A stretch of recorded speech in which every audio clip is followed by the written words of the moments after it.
Okay, in this video we discuss question number 13b. Find the values of EMF of the battery in the circuit shown in figure 3.6 below.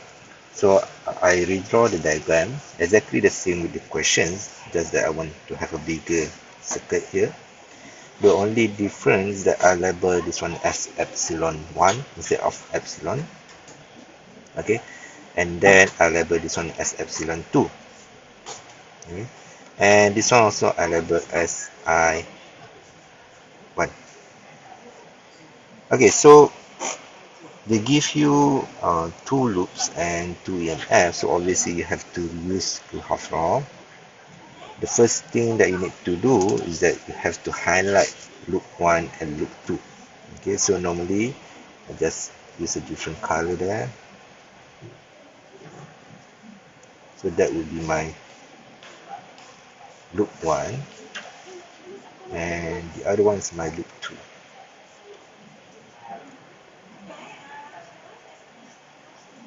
Okay, so I just label this one as loop 1 and the other one is loop 2. Okay, the next step is that you have to determine the direction of loop. So normally I would choose following the biggest EMF. So you have two EMF over here but only one with the value, so I'm going to follow that direction. So the positive is over here, so my loop direction will be going downwards following the positive terminal. Okay, for loop 1 and then obviously just follows the direction like that.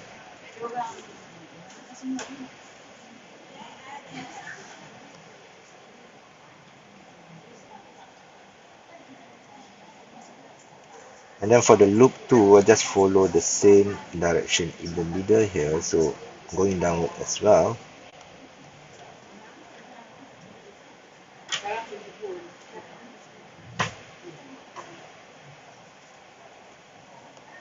You just have in that direction. Okay, and then after that you have to draw the direction of current. So they give you one direction of current is over there, I1, and then you have to determine the direction of current over here and over there. Okay, maybe I can label this one as my I2 and this one is my I3. So I choose the direction for current, trying to follow the direction of loop. So this is the loop direction, I just try to follow it to have less negative values. So that one is loop direction. So this is my chosen current direction. Okay, now you can try to solve. Okay, first of all you have to apply junction rule, the first rule. So I choose that junction.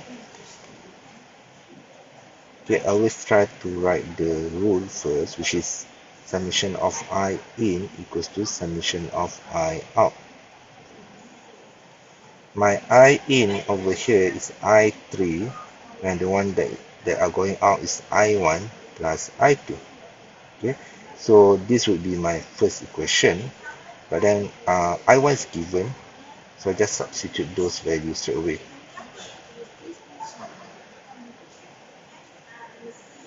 Okay, question number 1. Okay, the next one is that I can apply the second rule in the first loop. So this one at junction. Okay, this one for loop 1. So I want to apply second rule, which state that summation of EMF is equal to summation of IR.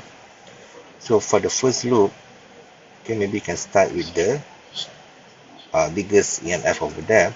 So you start from there, you have epsilon 2. Okay, that one is positive because it goes out from the positive terminal there.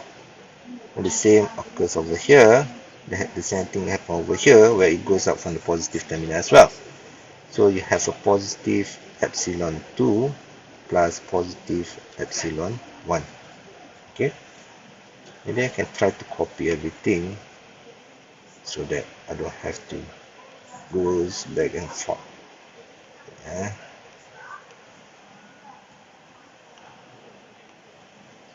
Let's make things smaller.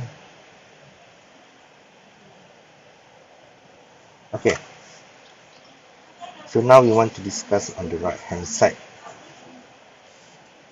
of the equation. Still in the same loop, loop 1. Okay, for this one, so you have 1, 2, 3 resistors, so you need to have 3 lah over here. So R1 correspond to I1, okay, and the direction of current is in this direction, and loop direction in the same direction in that case. R2 also the same, current direction to the right, loop direction to the right, so it's positive as well. And R3 current direction downwards, and loop direction is downward as well. So all three are positive. Let's bring this one a little bit below, drag it down a little bit. Okay, so you have I1 R1, which is positive. Then you still have the positive, then I1 R2, and then I3 R3. Okay, so I try to substitute as many values as possible. Like epsilon 2, you have the values 12, so I take too many plus. Oops. So plus epsilon 1, I1 is given, so 2 times 2, 2 times 4, 4 I3. Okay.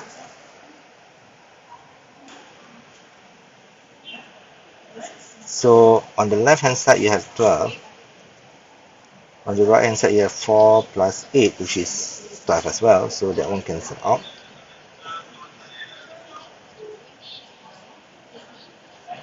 So you left with epsilon 1 equals to 4I3. So this will be my second equation. Now I want to apply in the second loop, second law in second loop. So for loop 2, summation of EMF is equal to summation of IR, still the same. Okay, now you only have one EMF over here. The green part here is for the loop 2, so you only have epsilon 2. So that one is positive because following the loop direction, it goes out from the positive terminal. Loop direction is downward over here. So you have a positive epsilon 2, and then you have two resistors there. Okay, it goes, if you follow this direction, then loop direction upwards over there. Current direction is also upwards. This one is I2, and then loop direction is downwards. Current direction also downwards. So this one becomes I2 R4. Okay. That one is positive, and another one is positive as well for I3.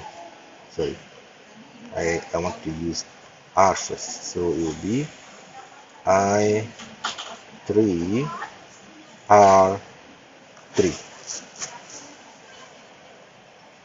Okay, so you can see that most of our values are positive numbers, mainly because we try to use the loop and current direction to be the same.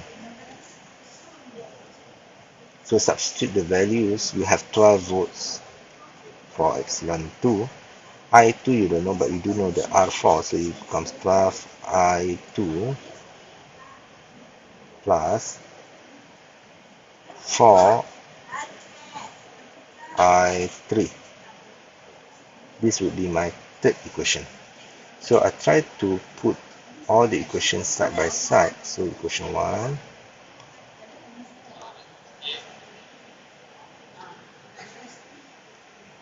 equation 2,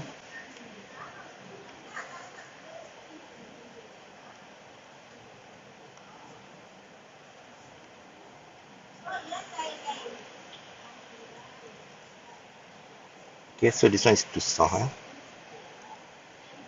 So you have three variables, which are I2, I3, and epsilon 1, and you have three equations.